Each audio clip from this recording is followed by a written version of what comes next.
With this all-new vehicle, we will start in the dark. Ooh, look at that. Dynamic projection of the turning indicators here on the ground. And this is not only a visual thing, but also a safety thing that people can better see where you are actually going. But where is Audi going? With the all-new Audi Q7, we're going to find out here today in exterior, interior, and the technology with Thomas Nautogefühl in 4K, full screen, full length. Let's go. And yeah, I think I just dropped the tablet here for a second. Then Leah can already show you the vehicle, which has a lot of lighting features here. Look at that front. The front grille is illuminated if you have the S-Line, which we can see right here. Then you have these illuminations right in here. Large Audi rings, not three-dimensional though, but very large. And Alopias Blue is this very vehicle color. I tried to match my outfit for that here today. Is more like a, I would say it has a little bit of old school, like, maybe like 70s car design look from the color. But I think it's actually pretty cool. Main headlamp unit is here in the lower part. This is the digital matrix light. So you would start with normal LED, which has already the matrix LED included from the hardware spec. Then you have to do a software unlock about that. And then this is the digital matrix LED. This is different hardware, which even can do some projections in the front and so on. And then also you get here these projections on the ground here with the turning indicators, and it works both in the front and in the rear.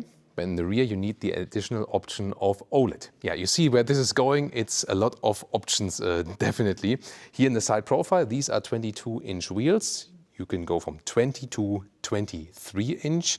Then you have here the vehicle color on the wheel arches and the S-Line badge. They finally put that one also at the position again where it used to be. Typical upright Q7 style. This is available as 5, 6, and 7-seater, going to dig into interior specs very soon. And then here in the rear, you can see once again the projection on the rear and the modern light technology. Here, for example, this is when the turning indicators or the hazard lights are on. There's the additional triangle here that warns you. And when I turn the indicators or the hazard lights off, there we go. Then you can also see the difference. So on the North American market, this projection indicator is only working when you hit the turning indicators. In the EU, it's already also working when you hit the hazard lights as well. This is like this sparkling effect here from the rear OLED, again, which is an option. Then you also have this proximity sensor. There it is. That says like, go away, you are a little bit too close. So what do we want to do here with the all-new Audi Q7? You've seen it from the exterior. I think from the design it works quite well. Also honest design here for the exhaust tips.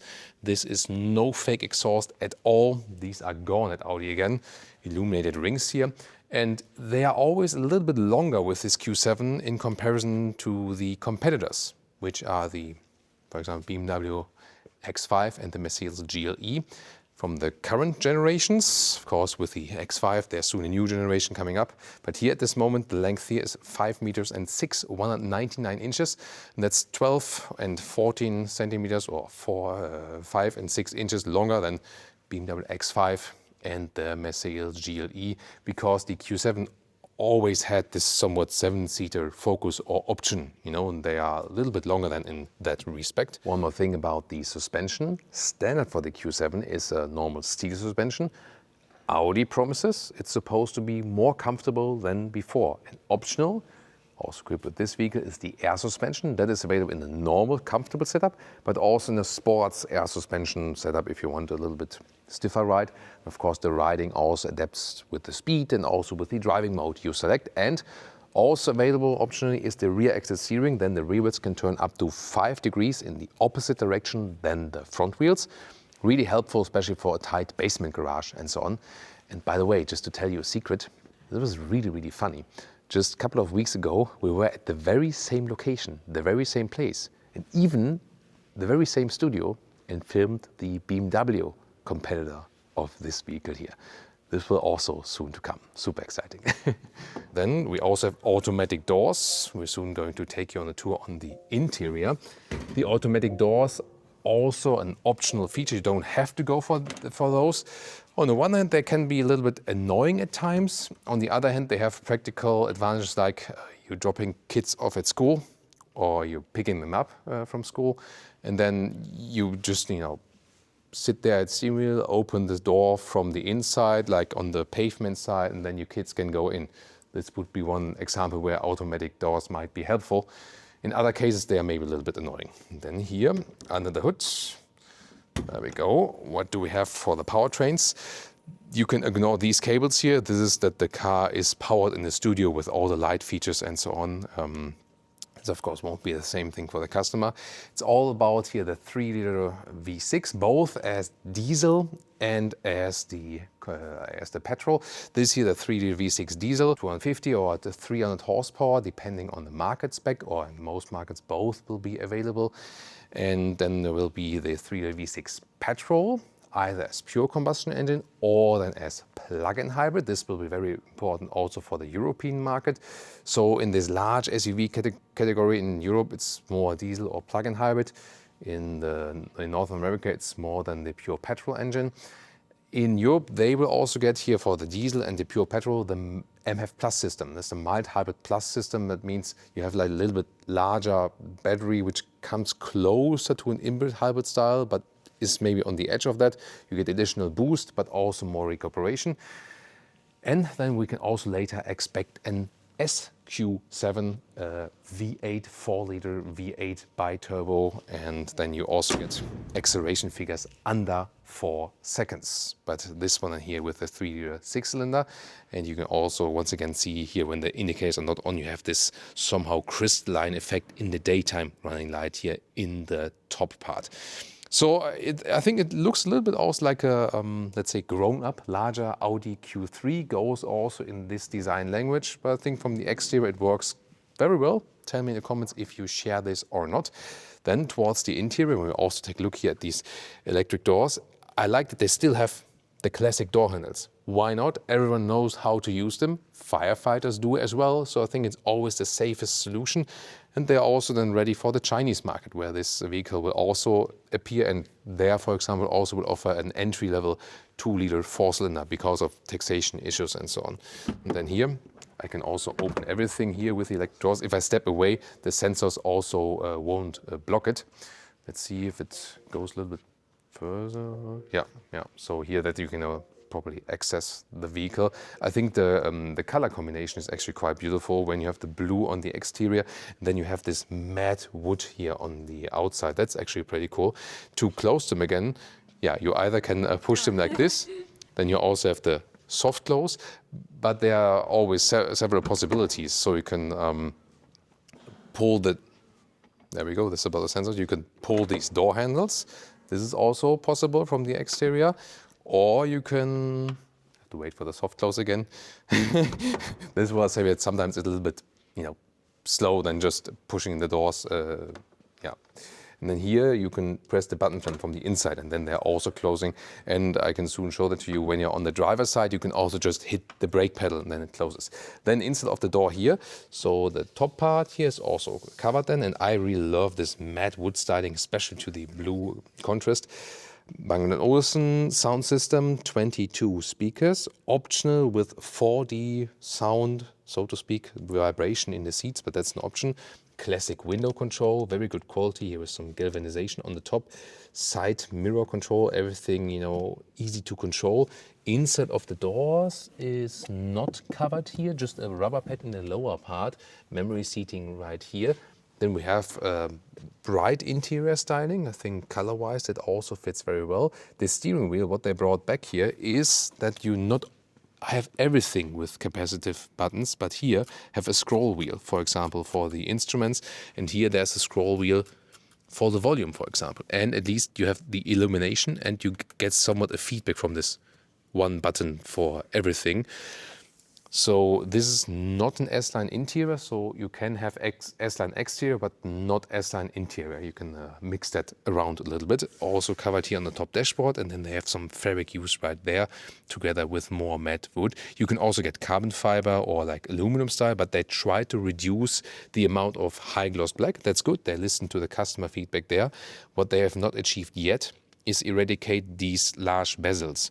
So here on the instrument side, you see large bezels here, here, here, and the screen looks smaller than it actually should be. You know what I mean? So I think that this should be next step to get rid of these large bezels there in the instruments. Oh, here, by the way, for the indicators, this is also taken from the Audi Q3. So this is how you set the turning indicators, and this is how you activate the wipers. Surprise. And it's like this one integrated unit that also goes then to the gear selection on the other side. And you get used to it. The question was, why would you do that? Visual purposes? It's a little bit cleaner than here in the middle console, maybe. Yeah. Because you don't have the gear shift there? Yeah, the gear shift, that cleans up the middle console, definitely.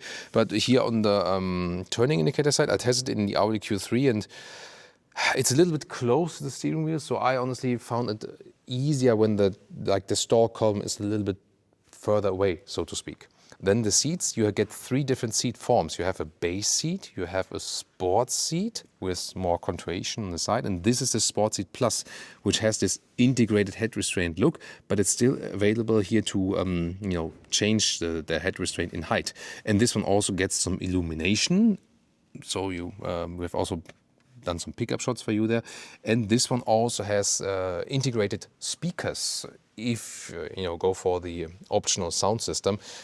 And then they adapt a little bit to the speed, for example, and this is 4D effect. I've tested these sound systems before, and they have like some kind of like bass vibration in the seat. I honestly feel it's a cool effect when you gather your friends and say, hey, look at that new effect I got with the sound system.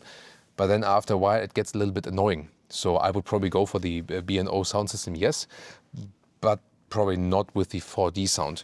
What I now realize is, since I'm a man with very long feet, so this is a little bit close from the length here when I put my feet on this. But these are also very long shoes. Gotta say that, And then when I would press the brake now, the door would actually close. One more thing here: electric steering wheel control from the column, up and down, in and out. So that's fine. And from the headroom, 189, 602. That's also no problem at all. It will still be built in Bratislava in Slovakia. So they will not change the plant or something. Will be built then in Europe. And this is also where all the other sister models are being built in the whole family. You know that they said, I asked them, like, is it like a facelift or something, or did they really change the chassis? But they said they did change the chassis, and you can see complete new exterior, complete new interior. Still, like the related models on the very base platform are not only Q7, there's also Q8, there's the Porsche Cayenne, the combustion one, not the electric one, and the Bentley Bentayga, and did I miss anything? Lamborghini Urus. So from the whole corporation, all of the large SUVs have, of course, still something in common. Well, as I said, the other siblings, they share some parts, and even the new Porsche Cayenne Electric, of course, it's a different platform, electric one, yes, but they also share some parts. For example, also these electronic doors, the logic. And I want to press the brake actually to close the door, but I can also do it with the feature you maybe just discovered in our Porsche Cayenne Coupe electric review here, when I use the seat belt and just plug it in, as you should. Then the door is also closed. I did not fake that with the brake, by the way, just to mention. But it's also a very interesting feature. And then, of course, I taught you about this school picking up thing. I can go to the doors menu, and then I could just hold, the field here, and then I can show that to you. It's always live, authentic here, right? So here, then, of course, the pavement side always for the kids, and then you can open and close it like this. So it's a very good family feature in this case. I would still go for the manual door, so honestly, when I say. So this is here also, like, this episode is about light and shadow. What do I mean by that? The light technology. I mean, they really are going forward with light technology again. Audi also claims that with their new light, they say they would be like leading overall. They say, like, also when you drive, that you can see really like the best is possible and so on. Going to test that maybe with a night drive very soon if you are interested in that. So this is really all about light and the indicator features and so on. Here also in the interior, they have some nice ambient light integration, and I also love that they really reduced high gloss black. Yeah, we have here high gloss black, but at least not on the middle console again. Also the sides here are probably padded, you know, that it's soft here, so they stepped up the build quality there. Then, as I said, carbon fiber or aluminum would also be possible, but this matte wood is awesome. I love that. You know, it's really thick, it's warm, basically, and how it feels. It has this matte open cell surface. That's really, really cool. And you have a lot of space, even lighting here inside this panoramic roof. So this goes all the way across. But the cool thing is that you can still actually open it as well. Interesting. So the light then stops because obviously like the electric current then is cancelled. That's interesting. So there we go. Wow, this is a very wide opening. So almost like Q7 convertible here. They do not apply an additional manual shade here because they say that the UV protection layer they put in this glass would be so thick that it's actually fine. Yeah, and you can also have like this. This does not anything against the heat, but there is still like this PDLC technology in there that you can either see through or that you can dim it a little bit when it gets maybe too bright for you. But yeah, this is all also full of tech. In which area is Audi lacking behind? I think what I mentioned first here, the bezels are just too large from these screens here. There you also have here this additional passenger display. There we go. Here it's a little bit slow. Yeah, is it? Yeah. I can check it in the main infotainment system soon. And you can also have different themes here for the background. But yeah, I told you that earlier, also in the RS5 review, they also have this thing that you have to buy some additional themes if you want to, like for 10, 20, 30 euros or something. And I think, yeah, they should at least offer like 10, 15, whatever, free, because you pay a car like 150,000 euros, whatever, and then you have to pay 10 euros that it doesn't look like black and white 90s computer style. I don't get that logic. No, I think they should be more customer friendly in that respect.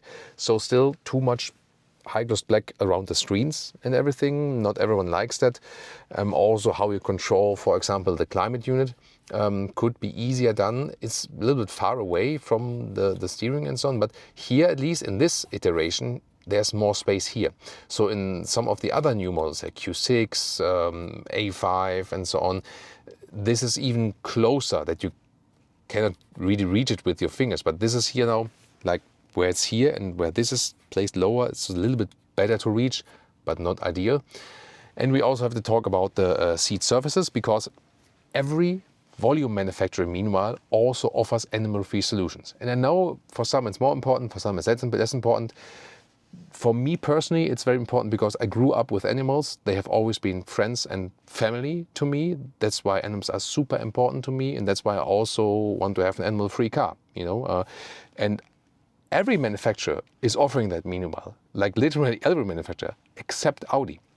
Here you can get fabric, but this is a mix of fabric and alpaca wool, which I don't really understand why they would do that. And then also animal skin on the outside. Then you have microfiber use on the inside, this Dynamica microfiber, but then again animal skin on the outside. And this is like the full animal skin seat. And yeah, as I said, Audi is lacking behind in that technology majorly, because if you just watch the technology, there is no need for animal material, because the modern high-tech leather materials are better. And they are softer, and manufacturers and suppliers even say that themselves. So there is no technology need for that.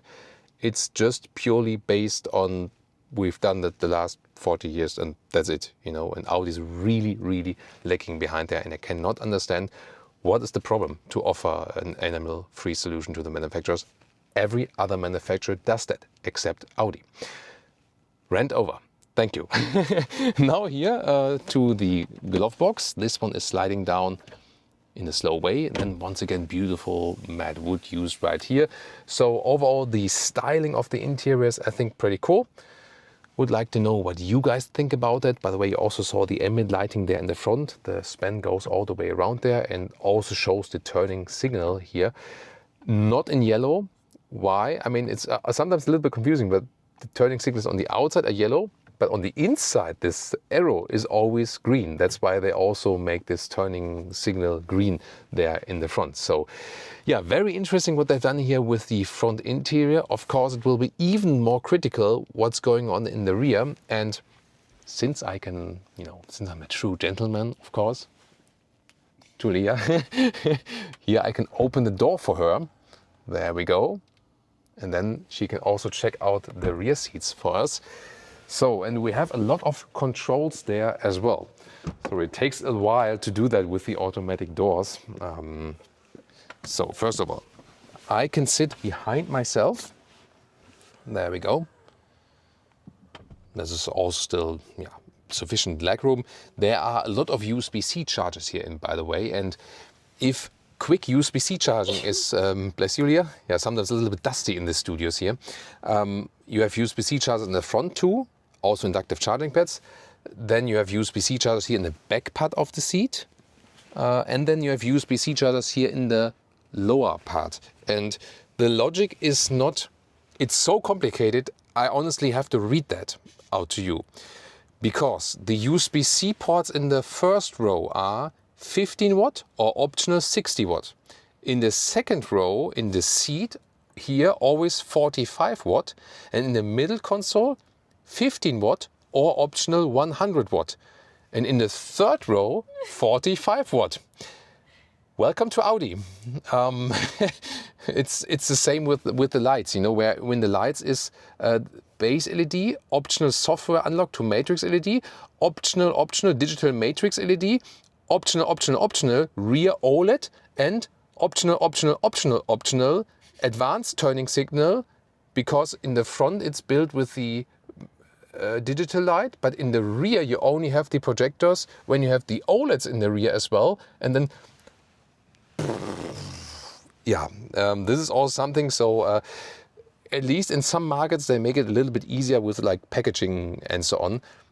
Bottom line, if you want to charge your MacBook here in the rear while working, what I sometimes do, then for example Leah drives, and this is maybe a cool channel name, right? New Leah's channel, yes, Leah drives. And then I sit like here, seat forward, and then I already edit some videos while Leah is driving us home. And then I would really appreciate the 100 watt charging there in the lower pods. That's pretty cool, because most cars are too slow. So it's good that this is available. USB-C part over. Sorry, it's a complicated vehicle. And then here, 189, 602, there's enough headroom left. You see this beautiful panoramic roof there, also with the illumination, and you really get this living room atmosphere. And this is standard. I'm not kidding. It's really a standard feature that the seats are always electric. No, it's not optional. Yes, it's standard. So, and then you can, go way forward here to get some more. This looks funny. They always say Germans have no humor. I try to always prove the opposite. So there you can see you can make yourself more trunk room, and you have this 1/3, 2/3 split for that. You also have the electric back part here. They really want to go more in the not premium but really luxury segment here with this vehicle. And then here, ISOFIX. It is also interesting here, even in the middle seat here. Was it also on the...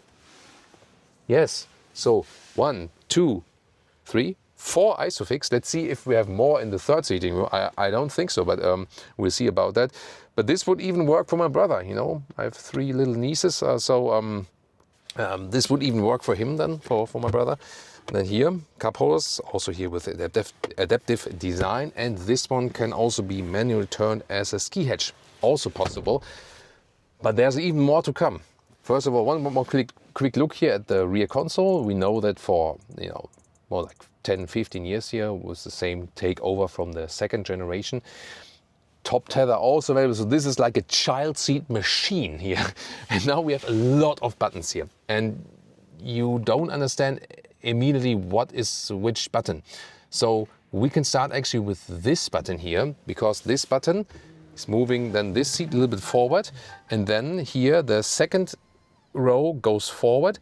And the reason why it does it in this exact manner is, in that way you can access here the third seating row, but at the same time you could, depending on how large the child seats are, theoretically leave the child seats installed Doesn't, of course, work with every child seat, but with some. So let's see, now I should, oh, this button, it's this one, right? Is it?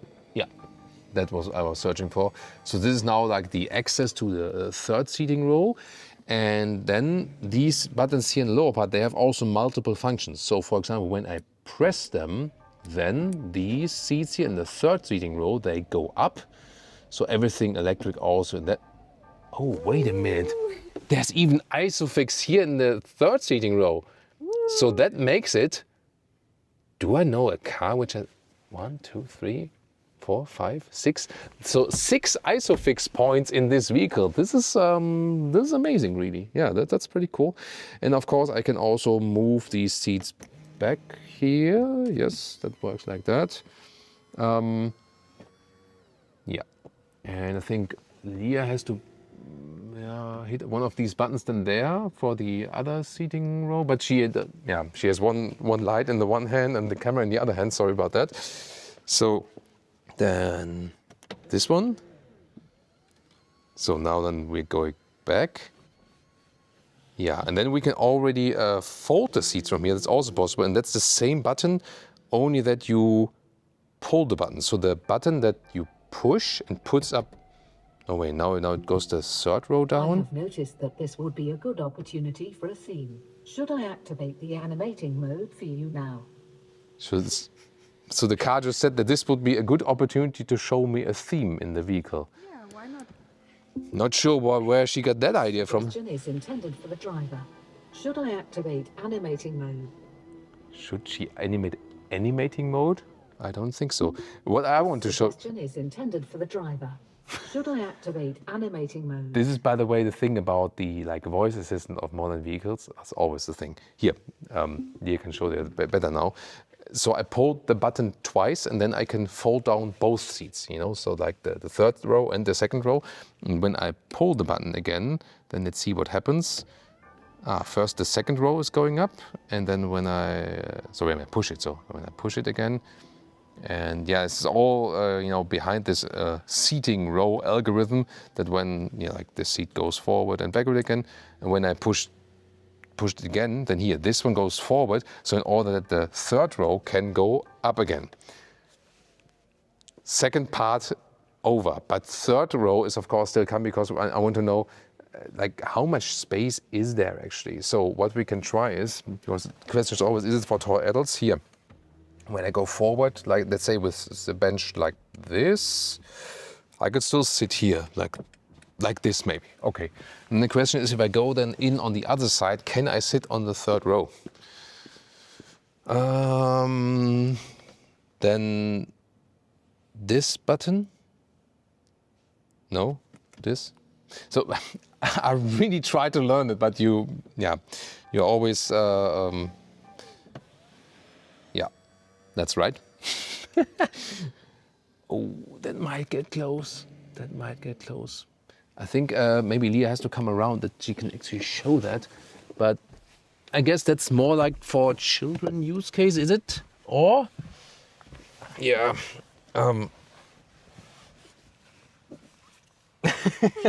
Yeah, that's so it's nothing with a legroom for adults. Headroom is no problem at all, and I have these USB-C chargers here.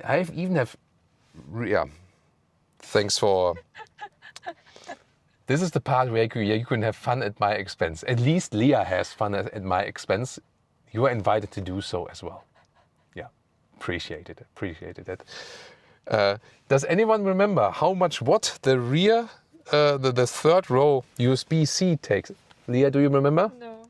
Me neither. I think 35 or something? No, close. 45 for the third row. But only 45 for the third row. Yeah, so headroom works, legroom not. But I mean, the good thing is that they really thought about the ISOFIX here, so you can really. How do I get out here? So you can really ISOFIX the car all the way around. Top tether also here 3 times in the rear for the second seating row. So yeah, it's for the kids, right? It's for the kids. So this button, yes. Then this button. Or we can also leave the doors open that we have a little bit more light in the trunk, because the trunk is of course still to come. And how much volume do you have depends on the seating configuration. So this is here the 7-seater as I showed you. Then 5-seater. Then you have a little bit more trunk space. And the difference there is 670 liters for the 5-seater, 580 liters for the 7-seater. And then there would be the 6-seater, which has these captain seats outside in the second row. And the kids can go through the space in the middle to the third row. That would be possible. However, the captain seats cannot do the thing that I'm going to show you right now. First of all, there's an electric trunk cover that goes up and down automatically. I've already stored it here underneath, because then it's not flying around and so on. And now there is this magic button you can also individualize that, some there, some here, and then you can also press one button, then all should go down at once. There, the head restraints flip down, there we go. And then this should also go down as well. And if you have the captain seats, this will not be possible, because they will be like this still, so they are more voluminous, they cannot fold completely. So I think then the 5 or 7-seater is the most practical solution, that you're most flexible also as for the luggage setup. Wow, and look at that setup here right now. This is really cool. So then you have here a length of, this is more than 2 meters actually. So this is like 2 meters and 8. Or this is like 82 inches. This is pretty cool. Then let's see, you have a standard length to the second row of 1 meters and 10 or 43 inches. And the height here is also important, it's 79 centimeters, 31 inches. Width here, it depends. So here, this is the smallest point. This is here even more than 1 meters or 40 inches. So overall, a very well usable vehicle, and indeed, as I said, an ISOFIX machine. And you can individually put up some seats, but you can also have this magic button again to put all seats up again. And I really have to emphasize that this is not an option. Maybe they change their minds and suddenly make it. No, I'm just kidding. Yeah, but you always have got to say that. Oh, is it? So we put this one up, then it moves forward a little bit, then these, it's interesting. That's pretty cool. And the beeping is the attention warning for there's like attention. for the driver, that you don't squish them. Okay. Yeah, not sure if you can pick it up on the microphone, but it's in the infotainment, the vehicle always gives like a warning, like when the seats are moving in the back and so on. Yeah, wow, that's really, really interesting. Pretty cool. So, yeah, very versatile as always with the Audi Q7, and it has always had this focus to be, more with this length and children and 7-seater focus and so on. So tell me what you think about the versatility here on the interior. The question is, how much chance does it have against the competitors? Remarkable here is that they have some kind of, all the manufacturers have different approaches to what do they do with their combustion engine lineup and with their electric lineup. And the idea at BMW with the all-new BMW X5 that is here as well. Wait a minute, when does this one have actually? So now it gets really tricky, because we pre-record these videos because it's always under secrecy and so on. And then the question is, when does the X5 reveal and when is the X7? So I have this list of all the upcoming, it's very secret, this list of all the upcoming car embargoes, and they don't tell you anything, now, which is like not true. So this one is revealed beginning of June. So can I say anything about the all-new BMW X5 yet? Oh no, I'm not allowed. But what I can say is that the X5 will house one platform for different powertrains, and also the EV. This one here is a combustion engine platform. And so far, Audi has the Q6 e-tron. They also had the renamed Q8 e-tron, but that one is discontinued now. So this is now the pure combustion engine approach, and we have not seen a large Audi EV yet. The full size. We know that there's the Porsche Cayenne. This is also company internal, so they could make a new Q8 electric based on the Porsche Cayenne. That would be something. You might now also ask yourself, that's also the first question I posed to Audi, what about the normal combustion engine Q8? They say so far they let it run parallel and will not update it here with these changes that we see right here. So that might be the thing, like when you say like, hey, I rather like the older Audi interiors, then you would still go with an Q8. And then we have to see what happens to the Q8 then, electric or not in the future. And you can be sure if you're subscribed here to Autoguru, to our channel, that we will also always keep you updated with the all new, with the latest model changes, and of course also when the new generation will arrive.